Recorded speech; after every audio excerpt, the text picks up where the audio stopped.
I've debated for a long time about whether I should even talk about this. Part of me wanted to bury it and move on, but I think I need to get it out somewhere. This happened when I was a sophomore at a college in the Northeast. I won't name the school.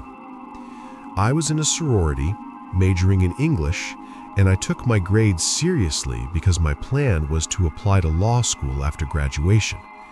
That detail matters more than you might think. That semester, I signed up for an advanced course on English Romanticism. It wasn't a huge lecture, maybe 25 students total, mostly upperclassmen. There was a professor who technically ran the course, but the discussion sections were handled almost entirely by the TA. His name was Roar. Yes, really. I still don't know if that was his first name or last name, but that's what everyone called him. He was probably in his late 20s, tall and thin, with this awkward, artsy vibe, like someone who claimed to be in a band that no one had ever heard of. He wasn't creepy at first, just strange. The class itself wasn't bad. Lots of close reading, lots of abstract conversations about memory, nature, emotion, classic romanticism stuff. But participation was painful. Most days, nobody wanted to talk. People would just stare at their desks and wait for Roar to fill the silence, which clearly stressed him out. When it got bad, he'd start calling on random students and making sarcastic comments when they didn't have answers. It was uncomfortable. There was one guy who consistently kept things moving. His name was Luke. He was tall, brown-haired, and from what I knew, he was in one of the more well-known fraternities on campus. He had a good sense of timing. He'd crack a joke when things got too tense, but never in a way that felt forced. And unlike most people, he actually did the reading. When he spoke, it was obvious he knew what he was talking about. The humor felt earned. Because participation counted heavily toward our grade, I ended up being one of the few people who spoke regularly. Most discussions were carried by me, Luke, and maybe a couple of others, while everyone else mentally checked out. Roar seemed to notice. He'd nod when I spoke, expand on my points, sometimes even smile like he was impressed. It felt encouraging. For my first paper, I wrote about ambiguity in Wordsworth's Tintern Abbey. Nothing revolutionary, but I was proud of it. When I got it back, Roar had filled the margins with comments, not just corrections, but thoughtful responses to my ideas. He agreed with me. That felt good. After that, things started to change. Roar began focusing on me more during class. He'd called on me frequently, followed up my answers with extra questions, held eye contact a little too long. At first, I convinced myself it was nothing. Professors and TAs always have favorite students. That's normal. But then his questions started drifting away from academics. Around the same time, Luke and I started running into each other constantly outside of class. Our sorority and his fraternity shared a lot of social overlap. Mixers, themed parties, date nights. I didn't even take Greek life that seriously, but when you're in it, you're in it. Luke was always there. Eventually, we started talking more naturally. After a few weeks, he asked me to get dinner. I said yes. We went on a few dates. He was attentive and easy to be around. Nothing dramatic or intense, just comfortable. We started sleeping together. It felt normal, simple. I wasn't wildly in love, but I liked him. One afternoon after class, I was walking toward my car when I saw Luke standing behind the lecture hall with Roar. They were smoking and talking like they knew each other well. That surprised me. I didn't even know Luke smoked. Later, I asked him about it. He laughed and said he was just trying to stay on Roar's good side so finals would be easier. I told him that was kind of pathetic. He laughed again and said he'd rather be pathetic than stressed about grades. A few weeks later, I was at his place. He fell asleep early, and his phone was lying on the bed beside him with a YouTube video playing. I know I shouldn't have looked, but curiosity won. I went through his phone. I wasn't expecting anything specific, but I definitely wasn't expecting to find a folder full of photos of me. There were a lot of them. Some were innocent, me studying, walking to class, sitting around during the day, but others weren't. Some were intimate, Some were photos I remembered sending him. Others, I didn't remember taking at all. I wasn't angry. Mostly I felt unsettled. If he'd asked for most of them, I probably wouldn't have said no. That made it worse somehow. I didn't wake him up. I just put the phone down and went to sleep, my stomach tight with confusion. A week later, I tried again. I guessed his passcode. It was his birthday, just reversed. This time, I went deeper. Messages, deleted photos, everything. That's when I found it. He had been sending my photos, those photos, to an unsaved number, regularly, for weeks. Basically the entire time we'd been seeing each other. I started shaking. I took screenshots of everything. Then I broke down crying. I woke him up, yelling, demanding to know who the number belonged to. He panicked and spun some stupid story about it being a backup phone, about wanting duplicates in case he lost his main one. I knew immediately he was lying. I left. The next week was the worst of my life. I won't go into detail. I don't want to reopen that wound, and I don't want anyone figuring out who I am. Eventually, the truth came out. The number belonged to Roar, my TA. Police got involved. Luke confessed quickly once pressured. He admitted Roar had been paying him hundreds of dollars for photos of me. It had been happening since the start of the semester, maybe earlier. Luke was expelled. Roar was fired. I believe there was jail time, though I don't know the details. Whatever punishment they received never felt like enough. That was over a year ago. I'm a senior now, almost done. I thought it was behind me. But recently, something new started happening. There's a silver sedan that's been parked near my sorority late at night. Not every night, but often enough that I noticed. I've never seen anyone get in or out of it. I don't know if it's them. I might just be paranoid. But I don't know how they'd even know where I live now. I moved here long after everything happened. If anything else happens, I'll update.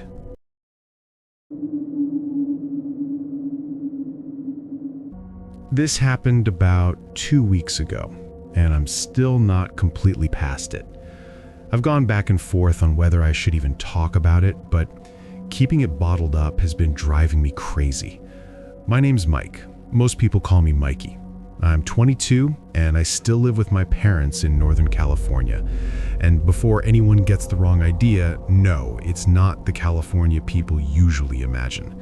This isn't beaches and sunshine. Where we live, it snows hard. We're deep in the woods, middle of nowhere. Our nearest neighbor is a 10-minute drive away. I've grown up skiing, so cold weather has never bothered me. Honestly, I like it, but that's not really important. What matters is that 2 weekends ago, my parents left the country for a wedding. One of my mom's friends was getting married in Portugal. I wasn't invited, which I didn't care about at all. Having the house to myself for the weekend actually sounded pretty great. Our house is nothing special, just a basic one-story place with 3 bedrooms. My parents' room is on one end of the hallway, mine's on the opposite end, and there's a guest room in the middle that mostly gets used for storage. The kitchen and living room sit in the center of the house, and the front door opens directly into the living room. I'm explaining the layout because it matters later. The first night alone was totally normal. I stayed up late, went to bed around 2 in the morning, and fell asleep without any trouble. I went to bed around the same time, maybe a little earlier. I remember being especially tired and passing out almost immediately. I don't know what time it was when I woke up, but it was deep into the night. That alone was strange. I'm not someone who wakes up randomly. I knew something had woken me because I always keep my phone on airplane mode while I sleep. At first, I didn't know what it could have been. The room was completely dark. But as my eyes adjusted, something felt off. Then I noticed it. My closet door was wide open. I always keep that door closed, always. It's one of those sliding doors that won't stay shut unless you make sure it's closed properly, so I'm careful about it. I've been weird about open closet doors since I was a kid. The point is, I know I didn't leave it open. That's when I started to panic. My brain tried to convince me I was still dreaming, but I knew I wasn't. I was fully awake. My heart started racing, and this overwhelming sense of dread hit me, like something was seriously wrong. Without thinking, I reached for my phone and turned on the flashlight. I screamed. There were two figures standing right next to my bed. Before I could even process what I was seeing, they split in opposite directions, moving fast, way too fast, like they were trying to avoid the light. It almost felt like they knew exactly when I was about to turn it on. I swung the phone around trying to keep the beam on them, but I couldn't. They were already gone. I heard something hit the floor, but I didn't stop to look. I just started screaming. I don't even know what sounds were coming out of my mouth. It was pure panic. The two figures ran out of my room, and I heard their footsteps pounding down the hallway. Without thinking, I chased after them. By the time I reached the hallway, the front door slammed shut. I ran into the living room, but they were gone. I stood there shaking, trying to breathe, trying to understand what had just happened. Once I could think clearly again, I ran back to my room, locked the door, and called 911. While I waited for the police, I finally turned the lights on. That's when I saw what had fallen near my bed. It was one of my mom's kitchen knives. I almost threw up. I'm not exaggerating. Those people had been standing over me with a knife while I was asleep. If I hadn't woken up when I did, I honestly don't think I would have woken up at all. The police arrived about 20 minutes later. They searched the house and the property, but there was no sign of anyone. They took my statement, asked a bunch of questions, and eventually one of the officers suggested that I must have forgotten to lock the front door. I told him I remembered locking it. He shrugged and said it was the only explanation. There were no signs of forced entry. Every door and window in the house was locked. The only thing that could have been unlocked was the front door. I let it go. What else could I do? The next day, my parents came home and yelled at me for leaving the door unlocked. There's no point getting into that. It's been 2 weeks now, and I still don't have an explanation. Whether the door was locked or not, it doesn't even matter to me anymore. What I can't get past is this. Why were two people standing over my bed with a knife? If they wanted to rob the house, they could have done it easily. I wouldn't have noticed. At first, I thought maybe they knew my parents were out of the country, but the more I think about it, the less that makes sense. Normal thieves don't sneak into someone's bedroom in the middle of the night carrying a knife. And that's the part I can't stop thinking about.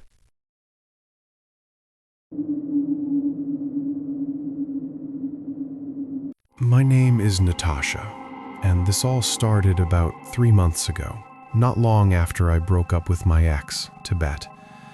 I'm 23 years old, and I'd just moved into my first apartment by myself after spending years living with roommates since college. It wasn't anything fancy, just a small one-bedroom in a medium-sized apartment complex in Columbus, Ohio. I work remotely, which means I'm home most of the time. That was a big reason I wanted my own place. I was exhausted from trying to take work calls while roommates yelled in the kitchen or blasted music in the background. My apartment was on the second floor, facing the back of the complex. All I could see from my window was the parking lot and a line of trees behind it. Not a great view, but I didn't care. For the first time in my adult life, I had privacy, my own space, my own routine. The first few weeks were completely normal. I barely spoke to anyone in the building beyond the occasional nod in the hallway. There was an older woman on the first floor who always seemed to be checking her mailbox whenever I walked by, and a couple across the hall who argued loudly from time to time. That was basically the extent of my social interaction. Then I started noticing him. The first time was maybe 3 weeks after I moved in. I was coming back from the gym around 8 in the evening and heading up the stairs to my floor when someone passed me going down.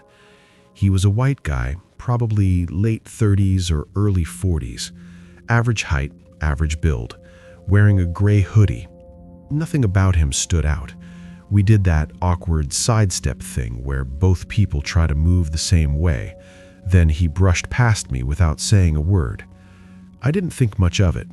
A few days later, I saw him again. I was in the parking lot grabbing something from my car when I noticed him standing near the dumpsters.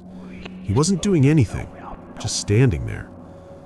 When I looked in his direction, he turned and walked away around the side of the building.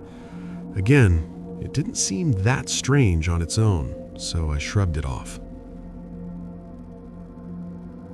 The third time was when something started to feel wrong. I was working at my desk, which faces the window overlooking the parking lot. It was the middle of the afternoon, and I glanced outside while I was on a call. There was a dark blue sedan parked down there that I didn't recognize. Someone was sitting in the driver's seat. I couldn't see their face clearly, but I could tell they were looking up toward the building, toward my floor, maybe even my window. I watched for a few seconds before forcing myself to refocus on my call. When I checked again about 10 minutes later, the car was gone. For some reason, that stuck with me. After that, I started paying closer attention.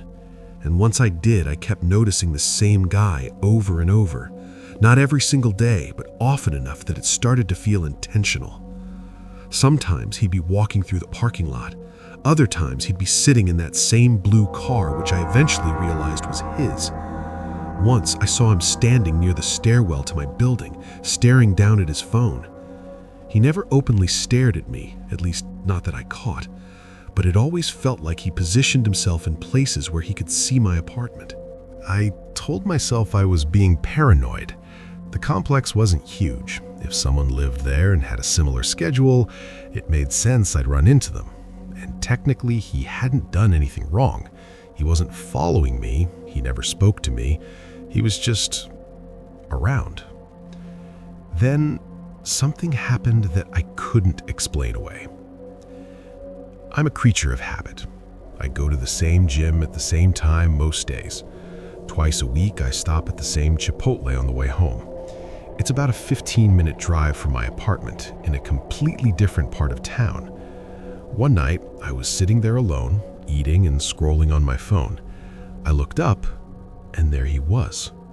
Same guy, same gray hoodie. He was sitting at a table across the restaurant, eating like it was nothing. My stomach dropped. I actually felt nauseous.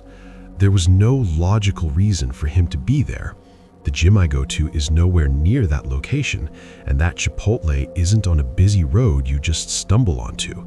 You go there on purpose. I tried to convince myself it was a coincidence. Chipotle is popular. People eat there. But I could feel him watching me. Not blatantly. He'd look down at his food, then glance up, then look away again. When I got up to leave, I swear he started packing up his stuff too. I walked quickly to my car. I didn't run, but I didn't waste time either. I got inside, locked the doors, and sat there for a moment, breathing. When I looked back at the restaurant, I couldn't see him through the windows. I didn't wait to find out where he went. The drive home, I kept checking my mirrors. I didn't see anyone following me, but I took a strange route anyway, just in case. When I got back, I turned off the lights and sat in the dark for almost an hour, watching the parking lot from my window. I never saw him or that blue sedan, and eventually I convinced myself I'd overreacted. The next morning, I looked outside like I'd started doing every day. The sedan was there. Someone was sitting inside it. That was enough. I called the police. I felt ridiculous explaining it, basically saying there was a man I kept seeing and it made me uncomfortable. The officer was polite but clearly skeptical. He said they could send someone out, but unless the guy was doing something illegal, there wasn't much they could do. He suggested I document everything, dates, times, photos if possible, and call again if it escalated. By the time a patrol car arrived about 45 minutes later, the sedan was gone. The officer walked around, knocked on a few doors, and confirmed what I already knew. No reports, no suspicious activity. He gave me his card and left. Things were quiet for about a week after that. I started to relax. Maybe the police visit scared him off, or maybe I really had imagined everything. Then, I found the note. It was slipped under my door overnight, handwritten. It said, "You should really close your blinds at night." I dropped it when I read it. My hands were shaking so badly I could barely pick it back up. That feeling, pure fear mixed with helplessness, hit me all at once. I moved out 2 weeks later. I didn't wait for my lease to end. I paid the penalty and left. I went back to my parents' house, thinking that would be the end of it. About a month later, I was driving home from a different gym near their place when I saw it. A dark blue sedan parked on a random side street, just a couple blocks from their neighborhood. I recognized it immediately. I know it was the same car. I drove the rest of the way home trying not to panic. I didn't see anyone following me, which somehow made it worse. If it was him, then he probably already knew where I was going. I told my parents as soon as I got inside. My dad started watching the street more closely. My mom double-checked every lock. They even talked about installing a camera. It's been 2 weeks since then, and I haven't seen that car again. Part of me wants to believe it was just a coincidence, that I'm overthinking everything. But I know what I saw. I don't know how he found me, and I don't want to think about the possibility that someone has been tracking my life this closely. I'm scared to go out alone. I've thought about calling the police again, but I don't even know what I'd say. Hopefully, this story doesn't need an update.